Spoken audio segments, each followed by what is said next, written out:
When I started being interested in music, it was something that was required of me. I took piano lessons when I was very young because it was a common practice in the religion I was in, which was Mormonism. It was nothing but a chore once a week and the wearing down of the paint on the keys of our family's hand-me-down piano. I learned the basics, played the songs, knew the rhythms, but I just wasn't into it. Eventually I just told my parents that it wasn't my thing and I was too busy with all my schoolwork to continue. Of course I wasn't, and it was just a very boring thing to me as a child, and I wanted more free time. When I hit middle school, I was introduced to the middle school band and I thought, why not? I know all the notes and rhythms, so it could be an easy A. I decided I was just going to play percussion because all that was to me was banging on a drum and playing some keys. I was very wrong. When I walked into that middle school band room, I saw a whole new future for me. There was a specific poster with a woman holding a trombone. At my age, I thought girls had to play girly instruments like the flute and clarinet.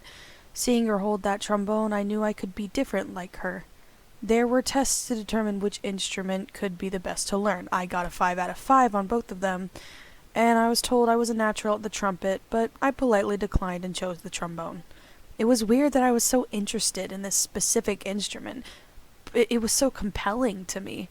It had the shape to lay on my shoulder and the length of at least 3 feet. It wasn't tiny, but it wasn't huge. It wasn't loud, but it wasn't quiet.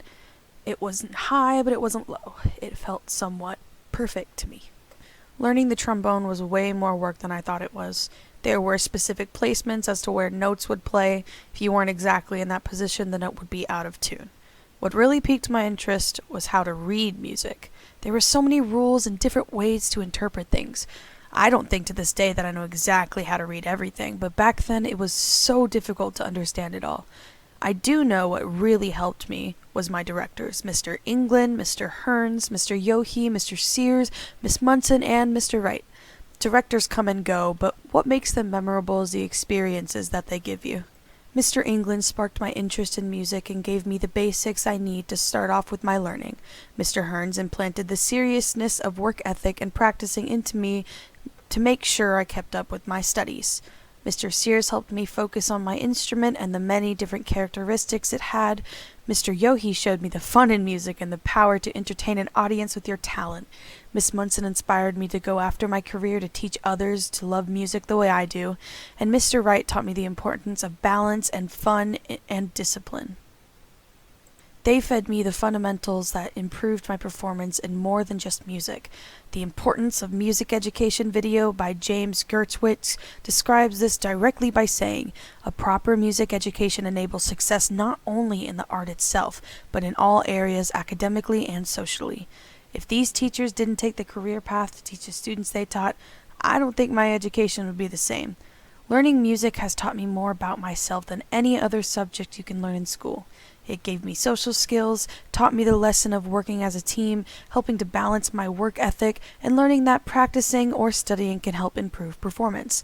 Those notes on a page really are more than just ink. They're a pathway to a newfound world of possibilities." What I learned from my many years of music education was music literature consists of the studies of notes on a page. Using the notes, melodies are created over the foundation of chords varying in styles, such as major, minor, dominant, which are blending notes based on the tones used in a scale. Understanding these chord types is the key to composition, as well as understanding what notes you can use where. One wrong note can confuse the entire composition of a piece. After the creation of a piece comes the translation from page to voice.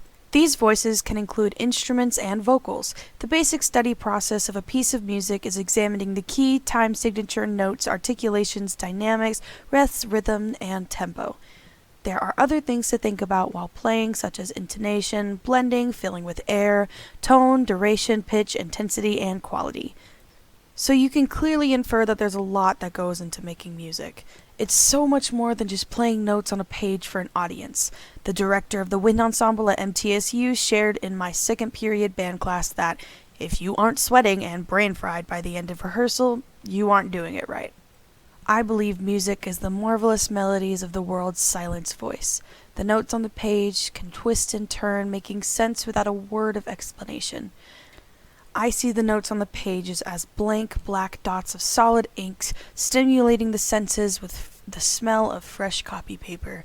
but when I play the notes and translate it through an instrument, the page comes to life in all kinds of beautiful, angelic colors and sounds, pleasing to any listening traveler who stumbles upon it. Throughout my musical journey, I've learned that learning a new thing can really change your life. I've met so many lifelong friends through the music community that I love so much. Knowing that there are others in the world who are as in love with music as I am makes me feel a little less alone.